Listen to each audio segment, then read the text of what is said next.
So let's take a look at the intrigues of Prairie Politics. Alberta holding a petition for a referendum to separate, and Saskatchewan very likely to follow, as both provinces have and are pushing strongly and loudly against federal overreach from Ottawa. There's two elephants in the room here: the Indigenous, I'll come to them, and the other Western provinces and territories. BC, Manitoba, and the Yukon all have WEF leaders. BC, David Eby, 2013 Young Global Leaders. The Yukon, Ranj Pillaya, is it? 2020. And Manitoba, the Wobbly Canoe, more recent Young Global Leaders graduate. I think the WEF has some plans for him, but anyways. So those two provinces in that territory will support the WEF in Ottawa, the World Economic Forum government. The Northwest Territories and Nunavik, I don't know. I haven't found any WEFlings up there, but I've only given them a cursory look. We don't hear much from, well, any of the territories up there. I'll just lump all three in under the banner of territories. So anyways, Alberta with Smith and Saskatchewan with Moe, both claiming not to support separation, but to leave the issue in the hands of the citizens. Ah yes, politics at its finest. The issue of separation is a powerful card at the political poker table, isn't it? How can it not be?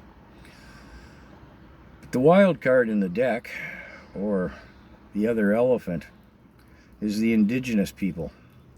They claim a third of Saskatchewan belongs to them under treaty rights, I think.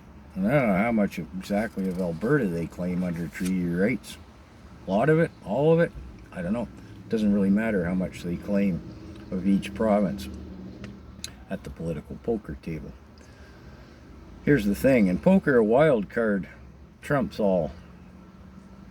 Now, no matter how strong a separatist referendum in either or both provinces might turn out to be, if the Indigenous and the federal government align, separation just simply won't fly. Now, note the Indigenous have already ran squalling to the UN for support, and as the UN is the WEF and the WEF is the UN, yeah, they'll fully support the Indigenous claims. After all, Carney didn't come here to finish Canada off for the World Economic Forum, only to lose a province or two and their resources to separation. Alright?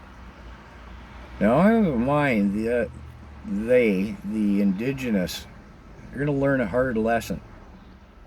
I think they sent a checker champ up against a chess grandmaster, and they'll lose everything they have.